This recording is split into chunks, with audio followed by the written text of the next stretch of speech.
You are watching the press preview, a first look at what's on the front pages as they arrive. In the next half hour, we'll see what's making the headlines with journalist and author Christina Patterson and columnist for The Times and author Matthew Syed. So let's see what's on some of those front pages for you now.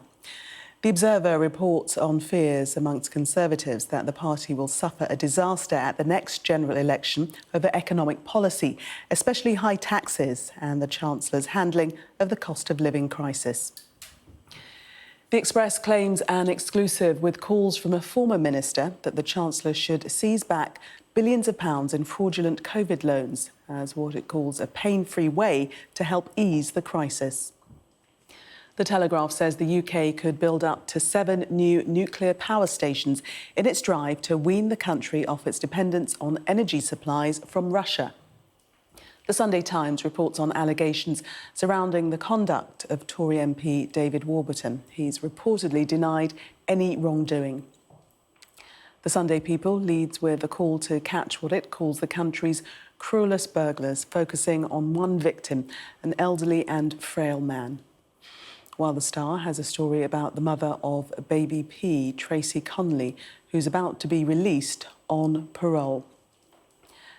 And the Mirror also features baby P's mother in a story involving Justice Secretary Dominic Raab and the decision to allow her parole.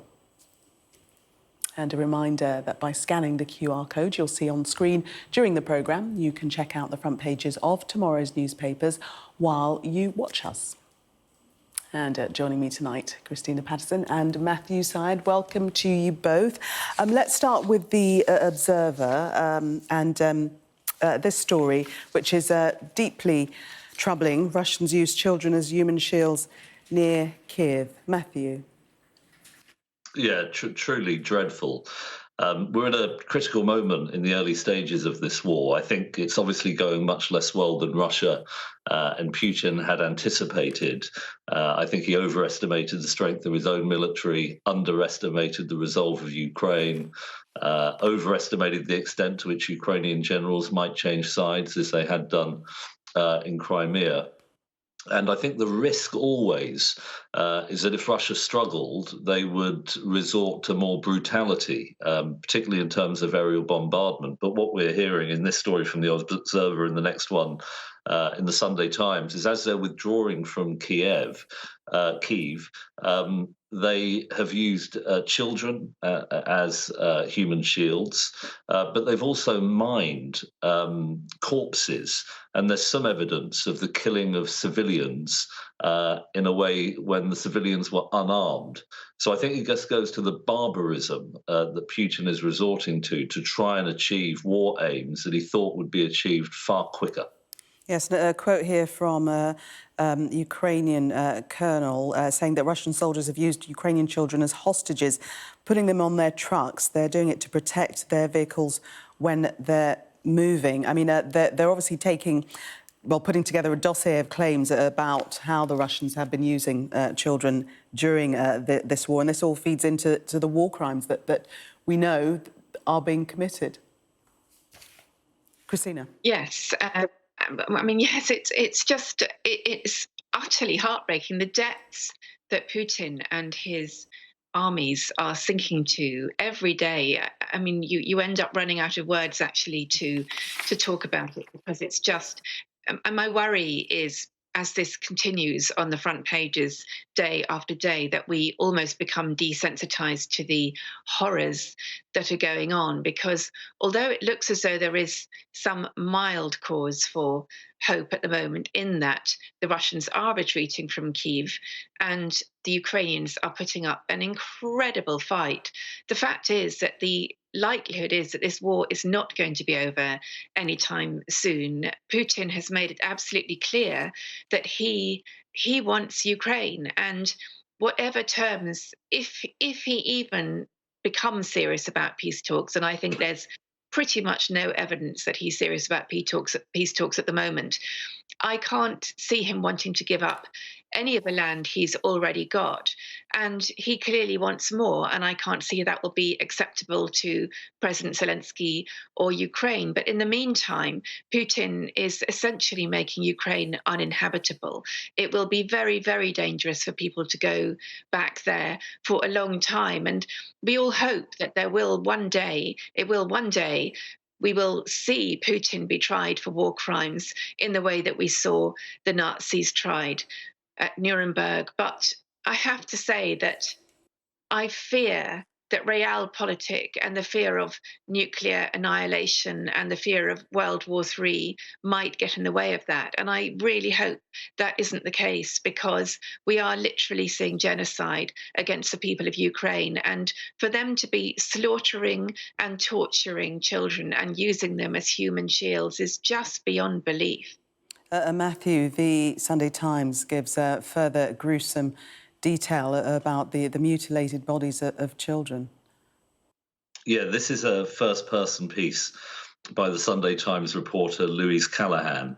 And I must say, I have huge admiration for the reporters who have risked their lives to go in and give us reportage from these horrors. And she talks of a lady who lives in a forest on the outskirts of Kyiv, and her neighbours in a neat brick house 4 doors down had been tied hand and foot and killed. And then a bit further down from there, a basement where 18 bodies of men, women and children as young as 14 lay dead with their bodies mutilated. It's very, very difficult to read, frankly. And I went to the Poland border with Ukraine and last week and saw the tribulation that people have endured to try and escape this hell. And it's just quite shocking to read what's been happening. And Christina's quite right. I hope we live to see the day when Putin is put on trial for the crimes that have been carried out in his name. Yeah, and a quote from one of those people mentioned in that report in the Sunday Times: "The Russian soldiers are lower than animals. Animals don't do what they did. We shouldn't take them hostage. They must die. They must be destroyed." I mean, what is tragic actually is the men who are doing this are essentially kids. I mean, and many of them are teenagers. Some of them are conscripts, and they have been misled about what they're doing. And I think there is absolutely no excuse for the brutality and horror that they're committing. But we also have to recognize that they are also in a kind of hell. They were led to believe that they were going in to liberate Ukraine from Nazism. Most of them had no idea what they were going into, no idea that they were even going into Ukraine. And the next minute they know, they expected to be welcomed with open arms. And the next minute they know, they're having to slaughter children who look just like them, some of whom speak Russian, some of whom might even be related to them or friends of people they know. So in the midst of this horror, while we do all want anyone who has committed a war crime to pay for that war crime, we also have to remember that so far it looks as though maybe 10,000 Russian boys have been slaughtered, have lost their lives for apparently no reason. Their mothers, everybody who knows them, will be devastated. I think Putin simply thinks he has the entire male population of Russia to use as a sacrifice in this war. He doesn't care if they're cannon fodder or not. And in my view, that's another of the war crimes that he's committing, essentially disposing of his young boys and young men in a way that is just utterly reprehensible. Let's turn away from Ukraine for a moment. Have a look at The Observer in this story about, really the Tories turning their back, as it were, on Rishi Sunak because of his handling of the cost of living crisis. Matthew, take us into this. Yeah, they fear a poll disaster because of high taxation.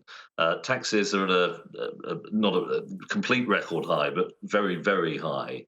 The Tories say, with some legitimacy, that the reason for this is we've had to pay for an unprecedented pandemic, as well as the war in Ukraine. But I think his critics rightly point out that the way that he has configured his statement is to penalise people at the very bottom of society, and I think that's a mistake. The problem with asking for lower taxes of course, is that it means higher borrowing, and borrowing costs are very high. We'll pay £83 billion in interest this year. That's almost double the amount we spend on defence. And borrowing as a proportion of GDP is very close to 100%. So it's a very difficult balance for Sunak to strike on the overall fiscal picture. And I do think it's difficult for him to start cutting taxes unless he's prepared to cut them on the very poorest and make sure that they're slightly higher on those of us who can afford to pay them. And Christina, the Express has an idea, a way for him to claw back and cut taxes, to seize back some of that fraudulent money that was loaned, COVID loans fraudulently taken out. Yes, well, Lord Agnew, who resigned as, I think, a kind of anti-fraud czar, I can't remember exactly what he's called, but something along those lines, over the £37 billion that it's alleged was fraudulently taken by businesses under the COVID scheme. There are, thoughts that if we could claw that back, then that would help. And if we could claw that back, that would help. And certainly there does seem to have been major financial mismanagement in relation to the COVID scheme, just as there was in relation to PPE and a lot of extremely lucrative PPE contracts going into people's pockets. And this would help. But it's a kind of eye-catching headline that doesn't really, it shows that there has been mismanagement and it shows the scale of the problem, but it doesn't really solve the problem, as Matthew says. I personally think, I'm no economist, but I personally think that this has to be treated as a war. We are literally, involved in a war now because we are giving weapons to a country that is at war, and that war is having an effect on the cost of living, on energy prices and food prices, on top of the rise in inflation and rise in the cost of living that was already on the way. And I think what Rishi Sunak and some members of the cabinet simply don't realise is that the scale of the pain for many people in this country, and essentially the poorest people in this country, will be absolutely horrific. And I think, lobbing a few p off fuel duty and reducing VAT on insulation or whatever fancy schmancy thing he's offering to people who are homeowners just won't go anywhere near the scale of the problem. And it does make the Tories look extremely cruel. And I think it's been a shock to Rishi Sunak in the last week. He sounded very petulant in a number of his interviews because I think he thinks, yeah, sure, we've got to do this. If you haven't lived near the poverty line, and he clearly hasn't, then you have no idea of how this is going to hit people. And I think lots of normal people on normal incomes are really panicking about their energy bills. Sunday Times, and this story about the refugees ministers promising to process visas for Ukrainians fleeing their country within 48 hours. How optimistic are we about this, Matthew, considering the problems that there have been thus far? I think pessimistic is my dominant emotion seeing this. I think the whole thing has been a scandal. In a bigger picture, I think the UK government has done quite well over Ukraine in terms of equipping them with military equipment, certainly willing to go further and push faster than Macron or Schultz and even Joe Biden. And we have been acclaimed, I think, rightly for that, the real recognition of the stakes here and what it means to appease Vladimir Putin. But on the refugee crisis, I think the government underestimated the willingness of the British public to welcome people fleeing this horrible war. And that was compounded by administrative incompetence in the Home Office. And at last we have a minister, Lord Harrington, setting a target for 15,000 people a week to get visas within 48 hours. Visas within 48 hours and 15,000 a week coming over. And let's just see if he meets that target. At least he's put his neck on the line. Yeah, when the scheme was launched on March the 18th, it was estimated then that the Home Office would be able to process 10,000 visas in the first week, and we know what happened there. But the question has been raised, though, Christina, as to why visas should be necessary at all.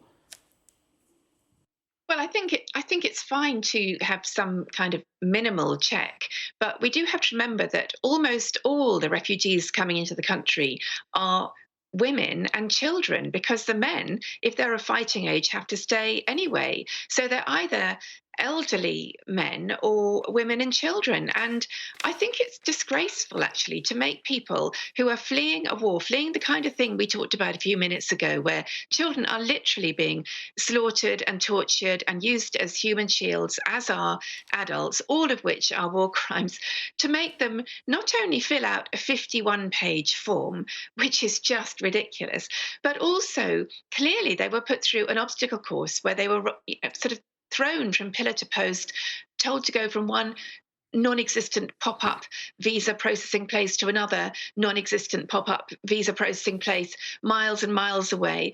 I mean, all of this sent the very, very strong message that they were not welcome in this country, and it was very clear that we were trying to deter them from coming here. And I think Priti Patel, and also, it has to be said, Boris Johnson, because it wasn't just coming from Priti Patel. The assumption was that we didn't want to help.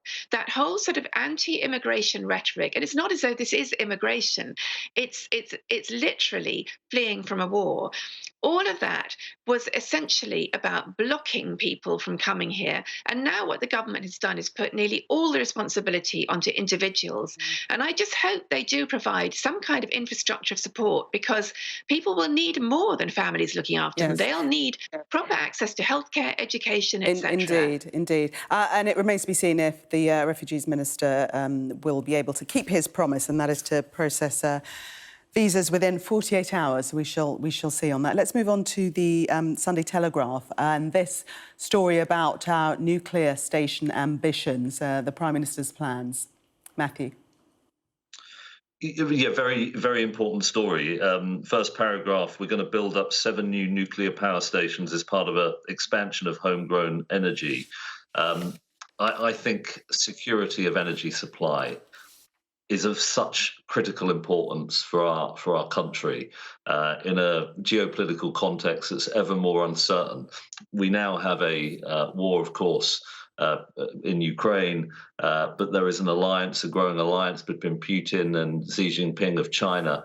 It's going to be of such importance, and I think you can see that from the fact that Germany has been a real drag on Western solidarity because of its strategic dependence on Russian natural gas, engineered, of course, masterminded by Gerhard Schroeder, who became Putin's bagman and has been one of the most disgraceful Western politicians of my lifetime. Italy also tremendously dependent. So I think this is a good long-term plan, and I wish it's a clean energy, security, robustness of supply. I wish British politicians had done more of this earlier. Matthew, thank you. And Christina, we have run out of time. See you in the 11.